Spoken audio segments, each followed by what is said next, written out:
Microsoft MS-721 exam practice questions with explanations are available in the video for you to study. A company currently uses Microsoft 365 E3 licenses for all its employees. They intend to deploy Teams Phone using direct routing to provide external PSTN connectivity. To minimize costs while enabling all necessary PBX features for these users, which additional license must be assigned? A. Microsoft 365 Audio Conferencing. B. Microsoft 365 Domestic and International Calling Plan. C. Microsoft Teams Phone Standard. D. Microsoft 365 Phone System, Virtual User. The answer is C. For users who are already licensed with Microsoft 365 E3, the Microsoft Teams Phone Standard add-on is the required component to enable PBX capabilities. While these features are included natively in the E5 tier, adding this specific license to an E3 base is the most cost-effective path for enabling direct routing. This license grants access to essential telephony functions such as call hold, forwarding, and the ability to interface with a session border controller. Without this entitlement, the dial pad will not appear in the Teams client, preventing users from making or receiving PSTN calls. It ensures the organization maintains its existing investment while scaling up its communication infrastructure. A technician has finished a pilot deployment of Teams Phone. Before moving to a full-scale production rollout, they must ensure the local network can handle the latency and jitter requirements for high-quality voice traffic. Which tool should be used to perform this specific validation? A. Teams Device Usage Report in the Admin Center. B. Microsoft 365 Network Connectivity Test Tool. C. Self-help diagnostics for Teams administrators. D. The Test Sees Teams Shifts Connection CMD Let. The answer is B. The Microsoft 365 Network Connectivity Test Tool is the primary utility for assessing if a local network is ready for real-time media in Teams. It measures critical performance metrics such as latency, packet loss, and jitter between the user's location and the nearest Microsoft service front door. By running this web-based test, administrators receive a clear score and specific recommendations for optimizing their internet egress or firewall settings. This is a vital step in the planning and transition phase to prevent poor call quality during the production phase. Using this tool ensures that the infrastructure meets the rigorous standards required for professional-grade voice and video communication. A remote branch office uses direct routing and has a survivable branch appliance, SBA, installed. If the site's connection to the Microsoft 365 cloud is lost, which of the following actions can a user still perform via the SBA? A. Escalating a one-on-one call to a three-way conference. B. Placing an emergency call to local emergency services. C. Using a call queue to distribute incoming calls to agents. D. Accessing an auto attendant for navigation menus. The answer is B. A survivable branch appliance, SBA, is specifically designed to provide telephony continuity during a wide area network (WAN) outage. In the event of a cloud disconnection, the SBA allows users to maintain core PSTN calling capabilities, most importantly including emergency calls, 911-112. However, advanced features that rely on the Microsoft Teams cloud logic, such as call queues, auto-attendance, and multi-party conferencing, are not supported in offline mode. The SBA works by proxying the SIP signaling to a local session border controller, SBC, that has its own PSTN gateway. This ensures that even during an internet failure, the branch office remains reachable for critical communication needs. An administrator wants to ensure that Microsoft Teams Rooms, MTR, devices automatically sign out or lock the interface after a period of inactivity to maintain security in shared spaces. Which component should be configured to apply these hardware-specific settings? A. Calling policy. B. Teams app setup policy. C. Configuration profile. D. Meeting policy. The answer is C. Configuration profiles within the Teams Admin Center are the dedicated tool for managing the physical and firmware level settings of Teams certified devices. These profiles allow an administrator to define parameters such as screen timeouts, power saving modes, and automatic sign-out behaviors for shared devices. Unlike meeting or calling policies, which are applied to individual users to control their features, configuration profiles are pushed directly to the device hardware. By utilizing these profiles, an IT team can maintain a consistent security posture across hundreds of conference rooms from a single dashboard. This approach is essential for preventing unauthorized access to meeting history or corporate resources on unattended devices.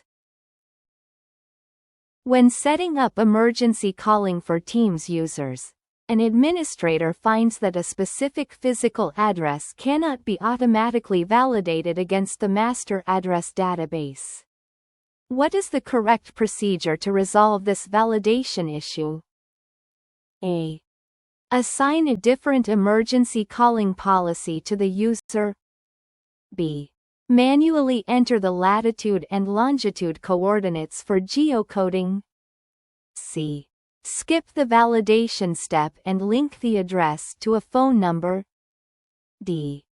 Create a new emergency routing service, ERS, provider entry. The answer is B. For emergency services to work correctly, every location must be validated to ensure it can be recognized by emergency dispatchers. If a street address fails automatic validation in the Location Information Service, LI, the administrator must manually provide the GPS coordinates, latitude and longitude.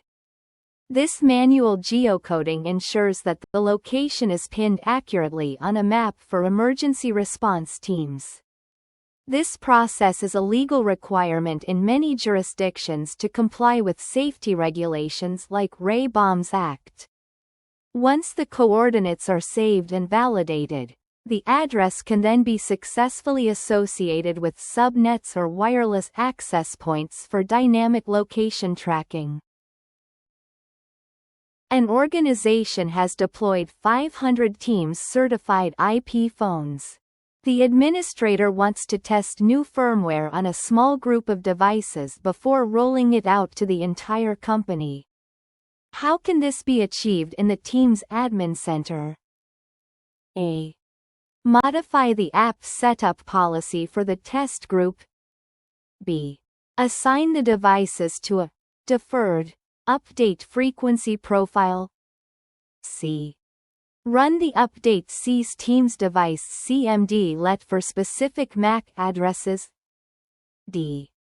Create an Intune configuration policy for device firmware. The answer is B. The Teams Admin Center provides a native update frequency setting for certified devices, allowing for phased firmware deployments. By default, devices are usually set to general, but administrators can move a subset of devices to a validation or deferred status to control the timing of updates. This allows the IT team to observe the stability of new software versions on a small sample of hardware before a global push. Updates are automatically scheduled during low usage hours, usually at night, to prevent disruption to business operations. This granular control is vital for maintaining uptime in high-stakes communication environments. While troubleshooting a new direct routing setup, an administrator notices that outgoing calls are failing. The Session Border Controller (SBC) logs indicate that Microsoft is returning a 403 forbidden error. What is the most likely cause? A. The SBC certificate is missing the required FQDN in the SAN field. B. The local firewall is blocking UDP port 5060. C.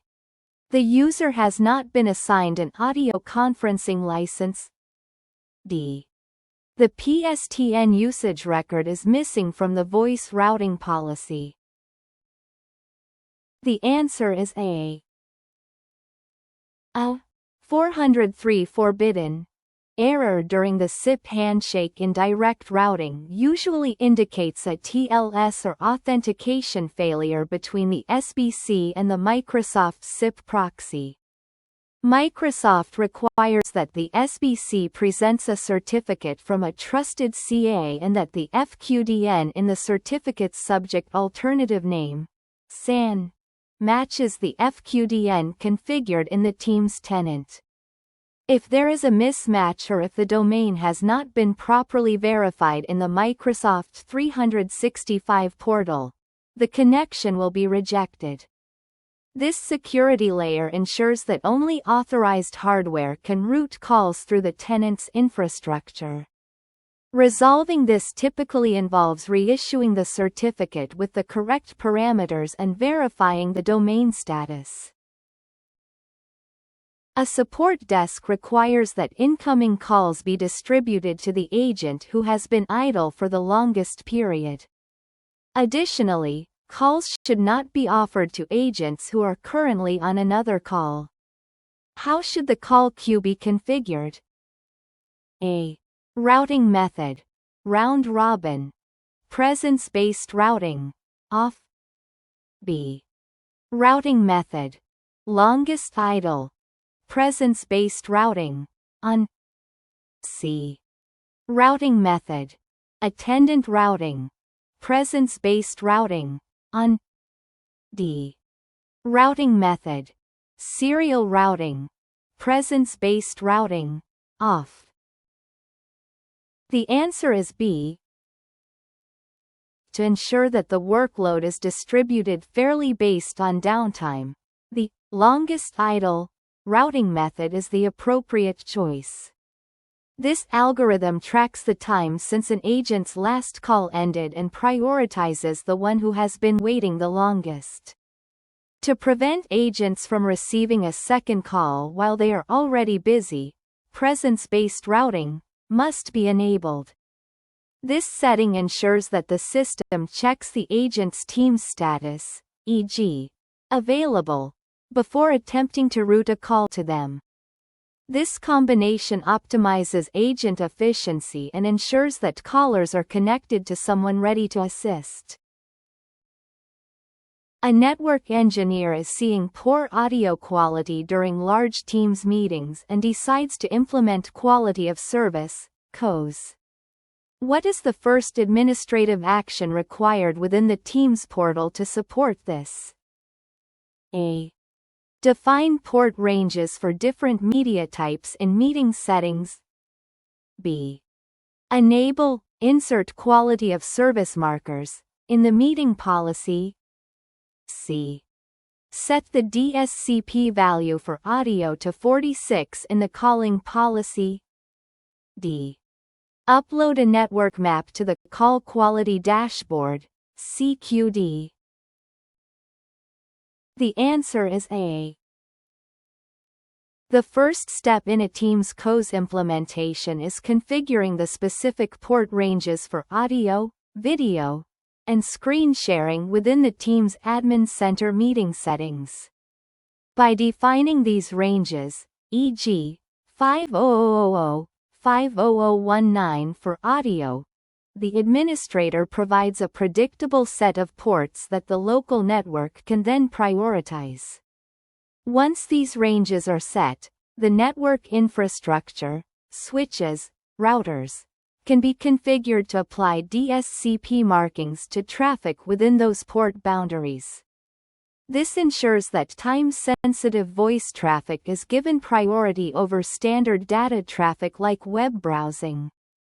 Without defining these ranges in the portal, the client will use dynamic ports, making it much harder to apply consistent network policies.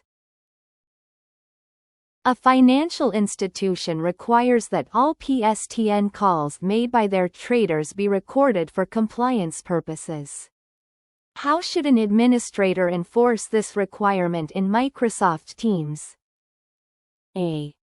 Enable the record meetings automatically, setting in the meeting policy. B. Create a compliance recording policy and link it to a certified third-party solution. C. Configure the Busy on Busy setting to Enabled in the calling policy. D. Assign a Teams Premium license to every trader. The answer is B. Microsoft Teams does not provide a native, built-in, always-on PSTN recording service for compliance. Instead, it uses a policy-based integration model. An administrator must create a compliance recording policy and assign it to the specific users, the traders. This policy points to a certified third-party recording bot that joins the call automatically whenever the user starts a session. The recording bot captures the audio stream directly from the Microsoft Media Plane to ensure no data is missed.